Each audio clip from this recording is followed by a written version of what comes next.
नमस्कार। हमारा देश और पूरा विश्व आज कोविड-19 की चुनौती का सामना कर रहा है। कोविड-19 अभी खत्म नहीं हुआ है। ऐसे में हमारा फर्ज है कि हम सतर्क रहें। इसलिए जब तक दवाई नहीं तब तक कोई ढिलाई नहीं। कोरोना से बचाव के लिए जरूरी है नियमित रूप से हाथ धोना, मास्क पहनना और आपस में उचित दूरी बनाए रखना। याद रखिए, 2 गज दूरी, मास्क है जरूरी। खांसी, बुखार या सांस लेने में कठिनाई होने पर हेल्पलाइन नंबर 1075 पर संपर्क करें।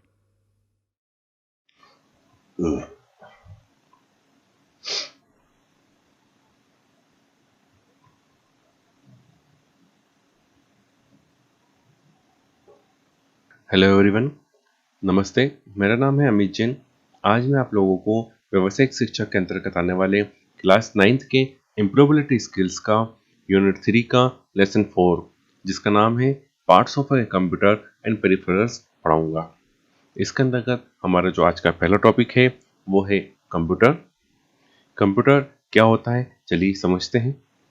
जैसा कि आप लोग पहले से जानते होंगे कंप्यूटर के बारे में कि कंप्यूटर एक बिजली से चलने वाला उपकरण होता है। ये डेटा को सूचना में परिवर्तित करता है। इसका उपयोग विभिन्न प्रकार के डेटा जैसे छवि, जैसे टेक्स्ट, जैसे ऑडियो, जैसे वीडियो को स्टोर करने के लिए किया जाता है। कंप्यूटर जो होता है वो 2 भागों से मिलकर बना होता है जिसे हार्डवेयर या सॉफ्टवेयर के रूप में जाना जाता है।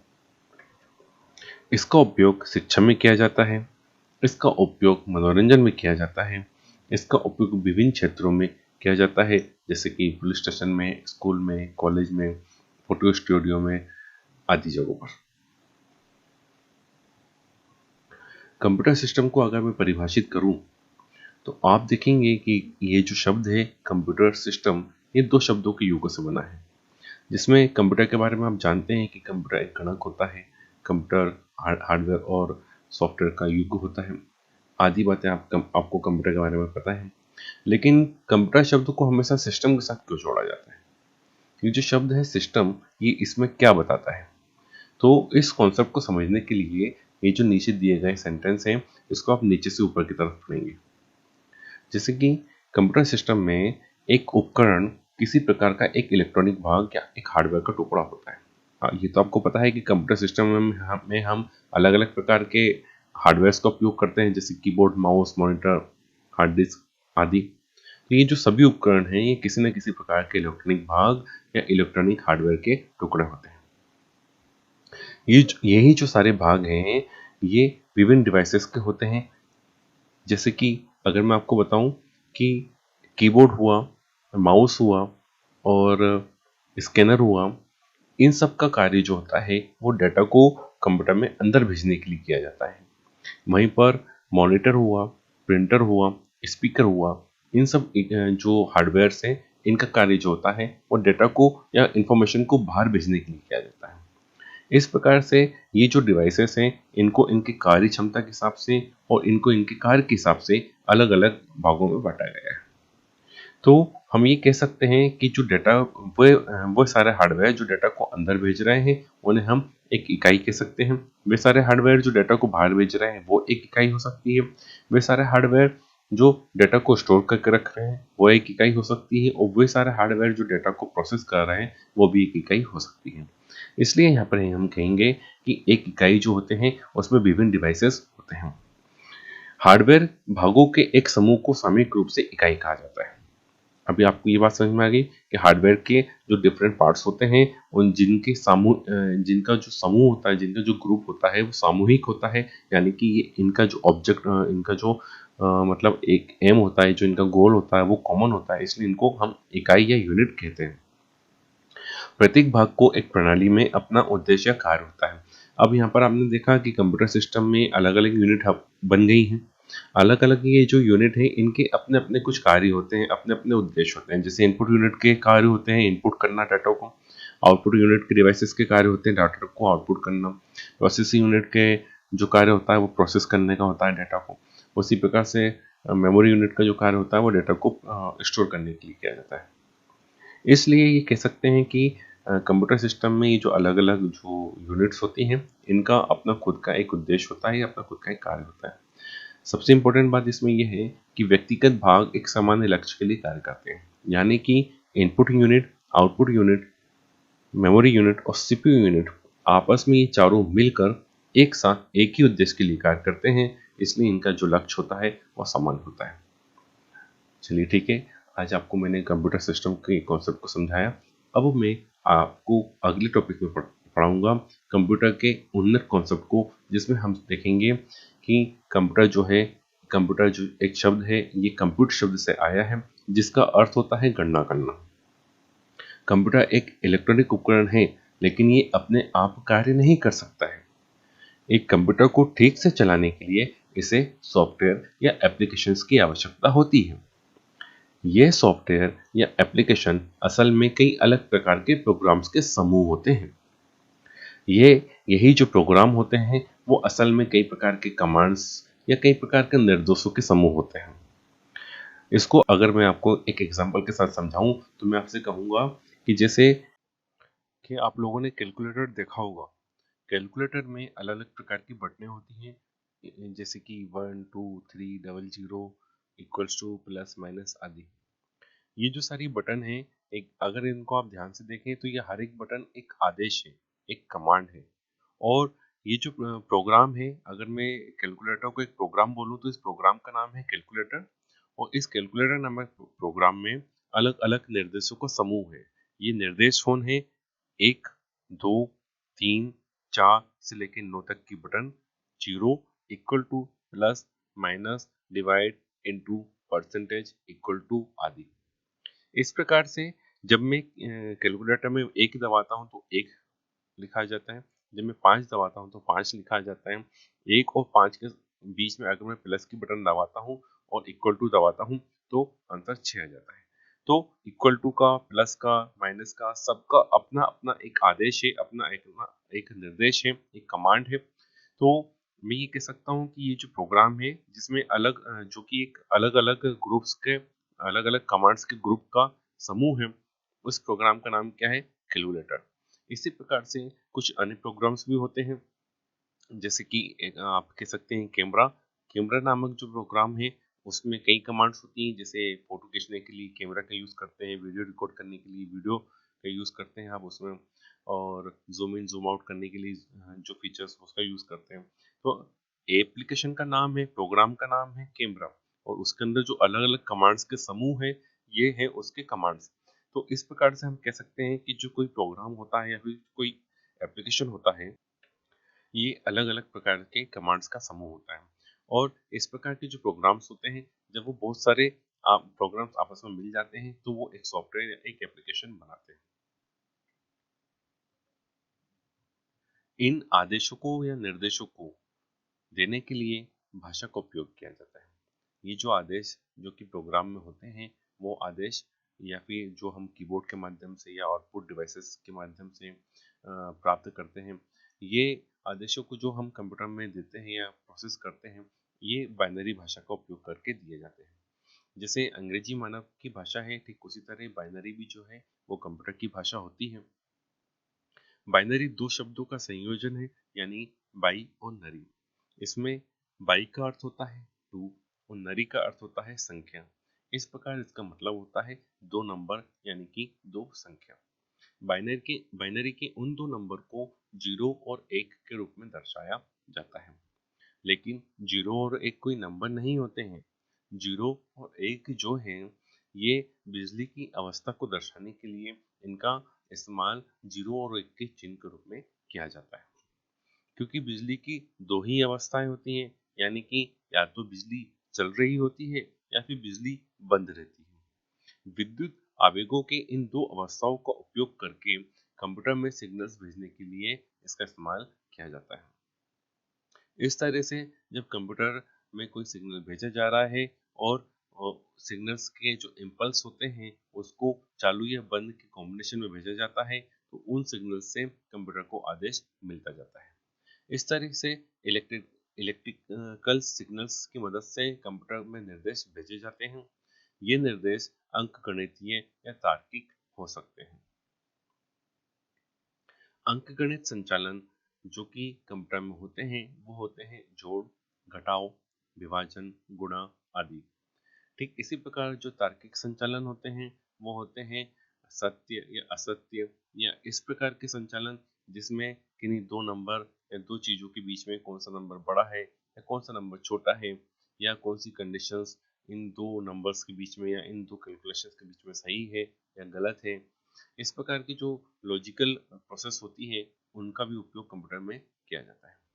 कंप्यूटर को ये निर्देश विभिन्न उपकरणों का उपयोग करके दिए जाते हैं। इन उपकरणों को चार अलग अलग इकाइयों में वर्गीकृत किया गया है। प्रत्येक इकाई में कई उपकरण होते हैं जो डेटा के प्रबंधन, डेटा के संपादन, डेटा के स्टोरेज, डेटा की रिकॉर्डिंग, डेटा की अपडेटिंग, डेटा की प्रोसेसिंग, डेटा का डिस्प्ले करना और डेटा को डिलीट करना आदि कार्यों के लिए इनका उपयोग किया जाता है। कंप्यूटर की इन विभिन्न इकाइयों को मदरबोर्ड की सहायता से संयुक्त और संलग्न किया जाता है। ये संयुक्त इकाइयां डेटा या सूचना प्रसंस्करण की एक प्रणाली या सिस्टम बनाती हैं। इस सिस्टम को कंप्यूटर सिस्टम कहा जाता है। विभिन्न प्रकार के कंप्यूटर सिस्टम होते हैं जैसे desktop, laptop, server, work stations आदि। इनमें से किसी भी या सभी कंप्यूटर के काम करने के जो मूल सिद्धांत होते हैं वो एक ही होते हैं। कंप्यूटर को ब्लॉक डायग्राम की मदद से हम समझने की कोशिश करते हैं। जैसा कि आपको इस ब्लॉक डायग्राम में दिख रहा है कि कंप्यूटर का इस्तेमाल डेटा को इंफॉर्मेशन में बदलने के लिए किया जाता है।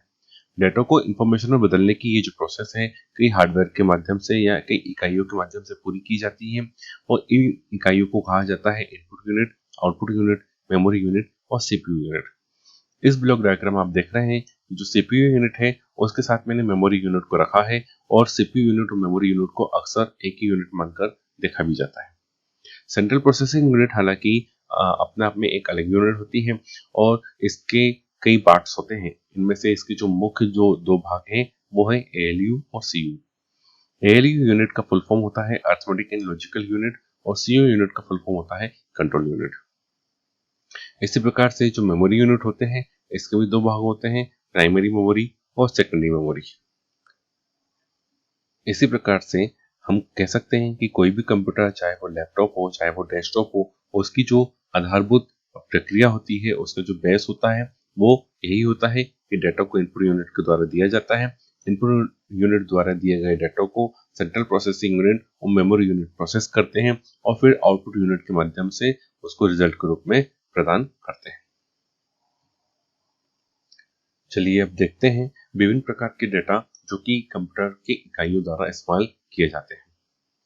वैसे तो आपको पता होगा कि डेटा जो होते हैं वो चार प्रकार के होते हैं जैसे कि टेक्स्ट, इमेज, ऑडियो और वीडियो। कंप्यूटर जो है सिर्फ इन्हीं डेटा का इस्तेमाल करता है और ये जो डेटा होते हैं इन्हीं फॉर्म में अवेलेबल होते हैं। जो टेक्स्ट डेटा होता है ये लेटर्स, नंबर्स और सिंबल्स के रूप में हमें देखने के लिए मिलता है। कंप्यूटर की कोई भी यूनिट हो वो जिस भी टाइप का डेटा को इनपुट कर रही है उसी टाइप के डेटा को प्रोसेस करेगी, उसी को स्टोर करेगी और उसी को आउटपुट के रूप में एक रिजल्ट के रूप में हमें बाहर देगी। जैसे अगर आप कंप्यूटर में स्कैनर के माध्यम से कोई इमेज को स्कैन कर रहे हैं तो यहाँ पर जो डेटा टाइप है वो स्कैनर है, इमेज डेटा है और इमेज डेटा को आप इनपुट माध्यम स्कैनर के माध्यम से सीपीयू में प्रोसेस करके सेव करना चाहते हैं मेमोरी में। इस मेमोरी में सेव किए गए उस इमेज को इन फ्यूचर 2 या 3 दिन बाद जब आप प्रिंटर निकालते हैं तो वो एक प्रिंटर नाम की यूनिट जो कि एक आउटपुट यूनिट है उससे प्रिंट निकालेंगे। तो जो आपने स्कैन किया था वो एक इमेज था और जो आप प्रिंट निकालेंगे वो भी एक इमेज है। तो इसलिए यहाँ पर यह बात स्पष्ट हो जाती है कि डेटा जो होता है वो जिस तरह का डेटा प्रोसेस होता है, जिस भी टाइप का डेटा प्रोसेस होता है उसी टाइप का डेटा आपका आउटपुट के रूप में यूज भी होता है। यह हमें देखने को मिलता है। इसी के साथ बढ़ते हैं अगले टॉपिक की तरफ जो कि कंप्यूटर के विभिन्न अलग अलग यूनिट्स के बारे में, अलग अलग इकाइयों के बारे में। अलग अलग इकाइयों में हम देखेंगे कि जो पहला इकाई होता है वो होता है इनपुट यूनिट। कंप्यूटर में डेटा या जानकारी दर्ज करने के लिए एक इनपुट डिवाइस का उपयोग किया जाता है। इनपुट डिवाइस कई प्रकार के होते हैं जैसे keyboard, numeric keypad, pointing device, remote control, joystick, touch screen, scanner, graphic tablet, microphone, digital camera, webcam, slide pens आदि। इसके अलावा अगर देखा जाए तो जो इनपुट डिवाइस होते हैं वो magnetic strip reader, chip and pen reader, magnetic ink character recognition, barcode reader, optical mark recognition और ऑप्टिकल कैरेक्टर रिकॉग्निशन जैसे डिवाइसेस का उपयोग भी इनमें किया जाता है। इनपुट यूनिट में जो पहला डिवाइस है वो है कीबोर्ड। एक कीबोर्ड एक मूल इनपुट डिवाइस होता है जिसका उपयोग अक्षरों, संख्याओं, प्रतीकों और नियंत्रण कार्यों को दर्ज करने के लिए किया जाता है। माउस माउस एक छोटा हार्डवेयर इनपुट डिवाइस है जिसका उपयोग हाथ से किया जाता है। ये कंप्यूटर स्क्रीन पर कर्सर की गति को नियंत्रित करता है और उपयोगकर्ताओं को कंप्यूटर पर फोल्डर्स, टेक्स्ट, फाइलें और आइकन को स्थानांतरित करने और चुनने की अनुमति देता है। इसी प्रकार से स्कैनर का उपयोग चित्र या दस्तावेज को डिजिटल प्रारूप या फाइल में परिवर्तित करने के लिए उपयोग किया जाता है, जिसे बाद में स्क्रीन पर, ईमेल में या आउटपुट के रूप में एक कागज पर प्रिंट करने के लिए उपयोग किया जा सकता है।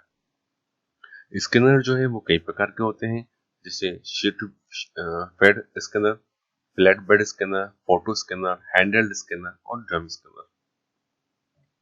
इसी प्रकार से माइक्रोफोन एक इनपुट डिवाइस है जो दूसरों से संवाद करने के लिए, आवाज या ध्वनि को रिकॉर्ड करने के लिए कंप्यूटर में उपयोग किया जाता है।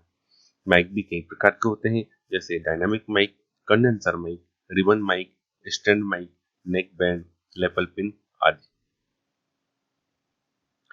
इसी प्रकार से है वेबकैम।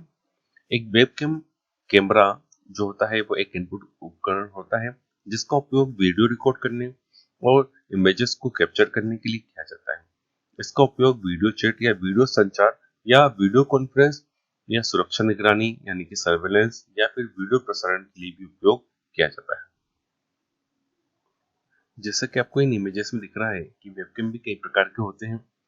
ये वेबकैम कई आधारों पर हम इनको अलग अलग प्रकार के भागों में बांट सकते हैं। जैसे लोकेशन के आधार पर कुछ वेबकैम की जरूरत हो सकती है, आप लैपटॉप में यूज करते हो, लैपटॉप की जैसे लिड खुलती है आपको वहां पर उस पर टॉप पे लगाना होता है, या फिर आप डेस्कटॉप कंप्यूटर यूज करते हैं तो हाइट के लिए आप स्टैंड वेबकैम का यूज कर सकते हैं, जिसमें जो वेबकैम है वो एक स्टैंड के रूप में आपको देखने को मिलता है। और कुछ जो वेबकैम होते हैं वो इंटरनल होते हैं, जैसे लैपटॉप में आपने देखा होगा, लैपटॉप में लिड के ऊपर जो वेबकैम होता है वो लैपटॉप के लिड के अंदर ही रहता है। वहीं पर कुछ जो वेबकैम होते हैं जैसे कि सामने इमेजेस में दिए गए हैं, ये एक्सटर्नल वेबकैम के एग्जांपल है। उनको आप यूएसबी पोर्ट के माध्यम से कंप्यूटर से कनेक्ट कर सकते हैं। वेबकैम जो होते हैं वो टेक्नोलॉजी के आधार पर भी अलग अलग होते हैं। जैसे ये जो सेंटर वाला वेबकैम है ये आपको आईपी नेटवर्क वेबकैम के रूप में देखने को मिलेगा। इसका उपयोग नेटवर्क के थ्रू कंप्यूटर से कनेक्टेड डीवीआर से कनेक्ट करके आप एक नेटवर्क क्षेत्र का उपयोग करते हुए इस वेबकैम का उपयोग कर सकते हैं सर्वेलेंस के लिए या फिर अन्य कार्यों के लिए। इसी आधार पर अगला जो हमारा टॉपिक है वो है गेम पैड या फिर जॉयस्टिक। गेम पैड या जॉयस्टिक एक ऐसा इनपुट डिवाइस होता है जिसका इस्तेमाल कंप्यूटर में गेम खेलने के लिए किया जाता है। ये कंप्यूटर में गेम्स की कमांड को भेजता है। जॉयस्टिक जो रहता है वो कुछ इस तरह का दिखता है जैसे कि इमेज में दिया गया है। इसमें एक स्टिक बीच में ऊपर की साइड उभरी रहती है और ये 360 डिग्री डायरेक्शन में रोटेट हो जाती है। इससे में दिए गए बटन्स के माध्यम से आप गेम्स को बहुत इफेक्टिव तरीके से खेल सकते हैं। लेकिन ये जॉयस्टिक जो है अब समय के साथ बदल गया है इसका प्रचलन, और अब इसकी जगह गेम पैड ने ले ली है। गेम पैड को पकड़ना बहुत ही सुविधाजनक होता है और इसमें आप दो हाथों का उपयोग करके उसके मल्टीपल उंगलियों का उपयोग करके आप बहुत अच्छे तरीके से गेम खेलते टाइम कमांड्स दे सकते हैं। अगला जो इनपुट यूनिट है वो है बारकोड स्कैनर। एक बारकोड रीडर या एक बारकोड स्कैनर जो होता है वो एक ऑप्टिकल स्कैनर होता है। ऑप्टिकल स्कैनर होता है इसका मतलब यहाँ पर ये है कि ये लाइट के माध्यम से या लाइट वेव्स का इस्तेमाल करते हुए जो सामने दिए गए ऑब्जेक्ट्स है उसको स्कैन करता है। यह प्रिंटेड बारकोड को या प्रिंटेड क्यूआर कोड को पढ़ सकता है और बारकोड या क्यूआर कोड में लिखा हुआ जो डेटा है उसको ये डिकोड कर सकता है, और डिकोड करने के बाद ये उस पढ़े हुए डेटा को रीड किए गए डेटा को कंप्यूटर में भेज देता है। इसी के साथ हमारा जो अगला टॉपिक है वो है आउटपुट यूनिट। आउटपुट यूनिट में हम देखेंगे कि कंप्यूटर से जानकारी प्राप्त करने के लिए विभिन्न प्रकार के आउटपुट डिवाइसेस का उपयोग किया जाता है। ये आउटपुट डिवाइसेस हो सकते हैं मॉनिटर जैसे कि CRT और TFT, प्रिंटर जैसे कि laser, inkjet, dot matrix, plotters, speaker, multimedia projector, etcetera. Output unit के अंतर्गत हमारा जो पहला टॉपिक है वो है मॉनिटर। मॉनिटर जैसे कि आपको पता है कि कई आकारों में, कई प्रकारों में, कई टेक्नोलॉजी पर आधारित होते हैं। इसी तरीके से जो मॉनिटर है वो सीआरटी, एलसीडी और एलईडी टेक्नोलॉजी पर आधारित हमें देखने को मिलते हैं। इसमें सीआरटी का फुल फॉर्म होता है कैथोड रे ट्यूब। इसमें हाई वोल्टेज कैथोड रेज का इस्तेमाल किया जाता था पिक्चर की डिस्प्ले दिखाने के लिए। इसके बाद एलसीडी मॉनिटर जो होते हैं, इसका फुल फॉर्म होता है लिक्विड क्रिस्टल डिस्प्ले। इसमें जो लिक्विड के फॉर्म में डिस्प्ले का इस्तेमाल किया जाता है।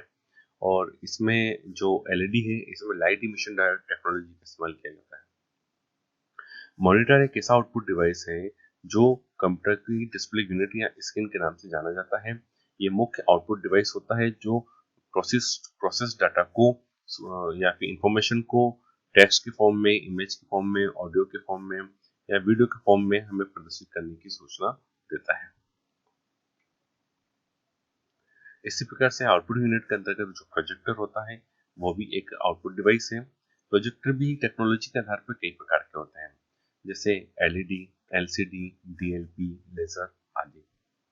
इनमें जो सबसे लेटेस्ट टेक्नोलॉजी की जो प्रोजेक्टर है वो लेजर प्रोजेक्टर होते हैं। और ये लेजर प्रोजेक्टर की क्वालिटी और इसका जो डिस्टेंस होता है वो बहुत ही अच्छा रहता है। एलईडी, एलसीडी और जो डीएलपी प्रोजेक्टर है, इनको आपको दूर रख के चलाना पड़ता है, जिससे कई बार हमें इसमें दिक्कत ये आती है कि बीच में अगर कोई ऑब्जेक्ट मूव करता है तो वो उसकी शेडो सामने हमें दीवार पर या सामने जो इसकी स्क्रीन होती है उस पर देखने को मिलती है। लेकिन लेजर प्रोजेक्टर में ऐसा नहीं होता है। लेजर प्रोजेक्टर जो है आपकी मेन स्क्रीन या आपकी मेन वॉल से कुछ इंचेस की दूरी पर रहता है और ये बहुत ही अच्छे तरीके से, अच्छी क्वालिटी के साथ हमें जो इमेजेस है उसको शो करता है। एक प्रोजेक्टर एक ऐसा आउटपुट डिवाइस है जो एक बड़ी सतह पर एक छवि को पेश करता है, जैसे कि एक सफेद स्क्रीन पर या दीवार पर। लोगों के एक बड़े समूह को या वीडियो को या चित्र को दिखाने के लिए इसे मॉनिटर या टेलीविजन के अल्टरनेट के रूप में या विकल्प के रूप में इस्तेमाल किया जाता है। इसी प्रकार से प्रिंटर भी एक आउटपुट यूनिट है। प्रिंटर भी कई प्रकार के होते हैं, जैसे dot matrix printer, laser printer, inkjet printer, daisy printer, drum printer, character printer, etcetera. एक प्रिंटर संसाधित डेटा की हार्ड कॉपी तैयार करता है और ये टेक्स्ट को, इमेजेस को या अन्य किसी इंफॉर्मेशन को कागज पर प्रिंट करने के लिए उपयोग में आता है। चलिए अब देखते हैं अगला आउटपुट यूनिट जो कि है प्लॉटर। एक प्लॉटर जो होता है वो विभिन्न उद्देश्यों के लिए उपयोग में आता है। प्लॉटर के कई प्रकार होते हैं। पहले जो प्लॉटर यूज होते थे उनकी मदद से वेक्टर ड्राइंग्स को बनाया जाता था, लेकिन अब जो प्लॉटर हमें देखने को मिलते हैं वो एक कटिंग प्लॉटर के रूप में देखने को मिलते हैं। कटिंग प्लॉटर वो प्लॉटर होते हैं जिसमें ब्लेड लगी रहती है और इसमें जब प्लॉटिंग करते हैं तो जो वेक्टर ड्राइंग्स होती है या इनकी 2D या 3D जो ड्राइंग्स होती हैं उसको ये विनाइल या रेडियम पेपर पर कट करता है। और विनाइल या रेडियम पेपर पर जब ये ड्राइंग करता है तो ड्राइंग करते टाइम ये उस विनाइल या रेडियम को बहुत ही माइन्यूट लेवल पर कट करता हो जाता है, जिससे कि जो रेडियम या विनाइल है वो अलग अलग प्रकार के नंबर्स या डिजाइंस या डिफरेंट डिफरेंट टाइप्स के आर्ट्स में हमें मतलब रेडी मिलती है।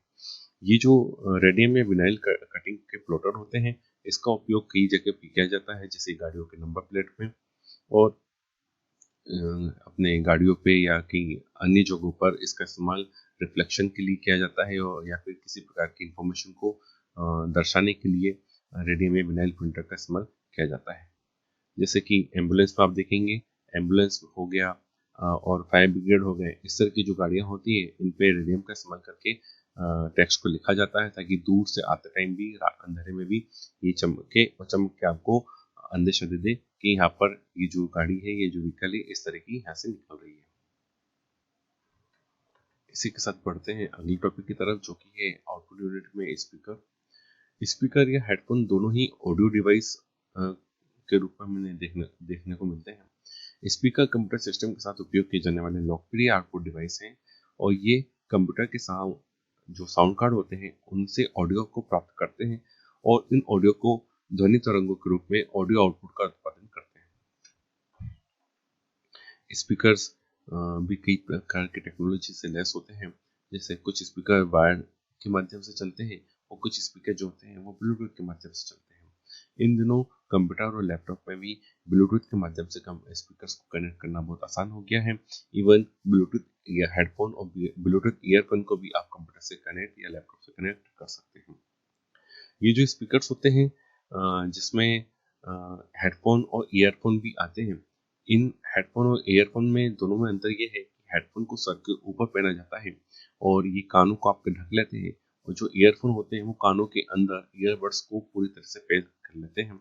और ईयरबड के साथ जब ये कान के पूरे गैप को पैक कर लेते हैं तो ये बाहर की सराउंडिंग नॉइज को कैंसिल कर देते हैं। इसलिए ईयरफोन्स जो कि होते हैं इनको नॉइज कैंसिलिंग ईयरफोन्स भी कहा जाता है। जैसे कि आपको पहले बताया था, क्लास 9 के यूनिट 3 का जो मार्क डिस्ट्रीब्यूशन है वो कुछ इस प्रकार रहेगा कि यूनिट 3 जो है आपकी 7 मार्क स्केल में डिस्ट्रीब्यूटेड है और इसमें 1 मार्क के 2 क्वेश्चन और 5 मार्क का 1 क्वेश्चन पूछा जाएगा। इसी के साथ आप देखते हैं कि हमारा अगला टॉपिक क्या होगा। हमारा अगला टॉपिक जो है वो यूनिट 3 का chapter 4 parts of computer and peripherals का पार्ट 2 होगा। इसमें जो टॉपिक्स हम कवर करेंगे वो होंगे central processing unit, memory unit, motherboard, ports and connection आदि। इसी के साथ मैं आपसे विदा लेता हूँ। Thank you, thanks a lot. किशोर अवस्था संबंधित समस्याओं के परामर्श हेतु समर्पित उमंग किशोर हेल्पलाइन के टोल फ्री नंबर 1442 5 पर संपर्क करें।